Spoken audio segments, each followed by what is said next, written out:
Our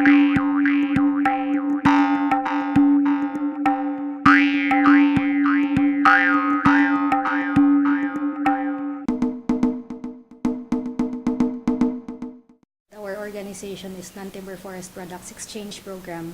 Technically, the definition of non-timber forest products would be all biological materials other than timber that are extracted for human use. The network started in the late 90s. It started with a gathering of people in conferences, and then they saw a common goal.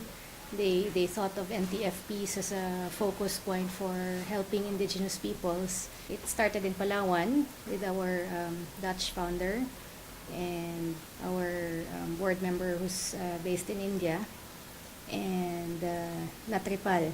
Natripal is the nag-iisang tribo ng Palawan.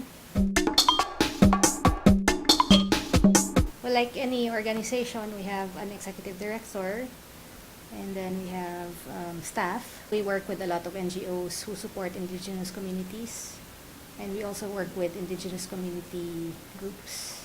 The Philippines is actually where everyone met. So they started here. Currently, we're working in 6 countries. So that's here in the Philippines, Vietnam, Cambodia, Indonesia, Malaysia, and India. And we're hoping to expand in the Mekong region. The Non-Timber Forest Product Exchange Program envisions a strong network of partners working with forest-based communities in Asia. And at the end of it, it's really about empowering these forest-based communities to make use of and manage their forest resources more effectively. We're actually mostly indigenous communities, and then just a few areas under the CBFM or under, also other forest-based communities, but most of our projects are with indigenous peoples.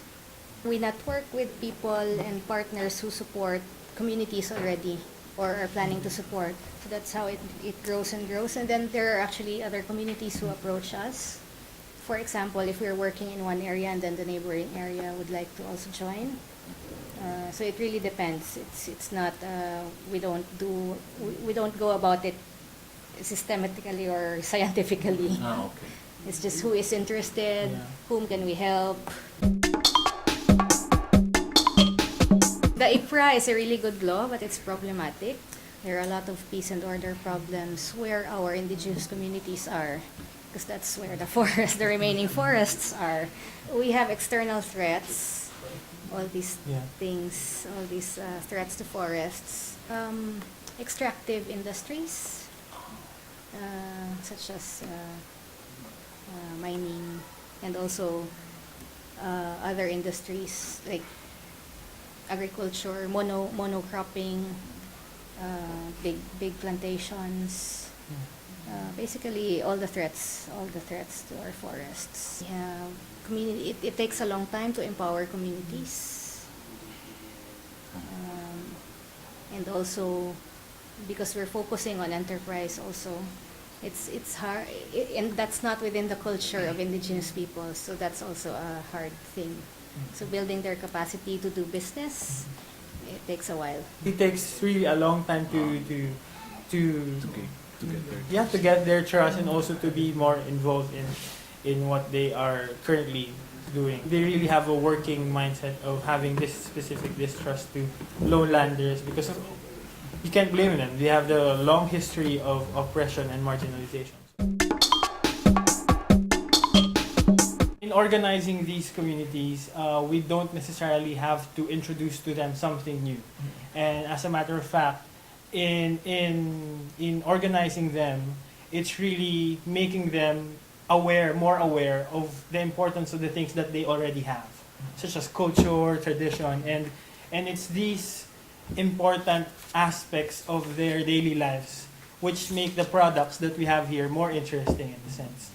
It's really bringing these communities together, communities of forest-based communities, communities of public spheres, we have public spheres, private organizations, yeah, as an exchange program, it's really bringing together all of those things in order for things to work out better, not just for the communities but also for the forests. Now, just to add to Earl, to what Earl said, for example, in our issue, this is almost like our report, and it's just written more interestingly.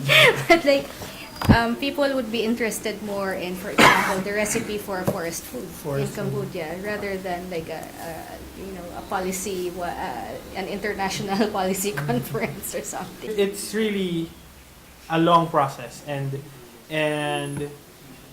it's in the sharing of stories that you open yourself more, and you open your organization more, and also they open their community more to you. We have a very long name, but it's also because that's our focus. So that's something that not a lot of people are working on that. And I think we're the only one who's really forming a network on concentrated on NTFPs. Our involvement with various communities, not just forest-based communities, but with public communities, with private communities, and I think NTFP takes pride in its involvement in these communities. It's the rootedness with the communities that we work with, not just with forest-based communities, but also with other spheres of communication. Well, maybe our being an exchange program, that's also something different. That we bring communities to visit other communities. So it's really a learning thing for them, and it's also very empowering. It's not just bringing them to training somewhere or to a conference somewhere, but it's really bringing them to another village, to another community where they can see that it works, or so they empower themselves. Much of our funding comes from grants, and as a strategy, we now organize trainings for people who are also into enterprise development or developing networks. So that's one plan that we intend to further in the next few years. We're really strengthening the support NGOs.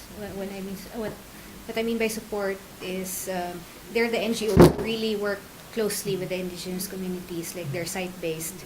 So because we're a network of that, so we're really enabling all those smaller NGOs and also the communities. We develop materials that are helpful in making them more aware, in further emphasizing these environmental principles that may not occur to them normally, like somehow the technical aspects of it.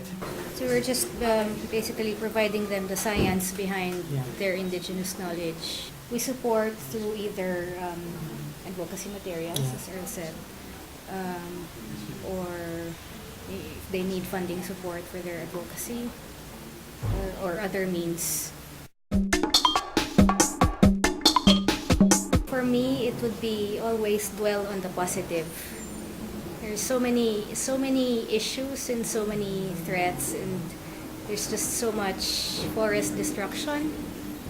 But to get people's attention, you have to weed out the positive stories. It's important to stay involved, stay rooted, because only by being involved and in constant touching base with these people or these things that you are advocating for example, in the forests, by keeping in constant communication with them, by being with them, only you can weed out these positive stories, these different stories of failures and success and lessons, of course. And it's not an instant thing where you can just sit down with them and then they can talk to you. It's more of really getting into the groove of it, getting into the cycle of really sharing stories with these communities. And I think in advocacy, an important part of it would really how committed are you to this advocacy.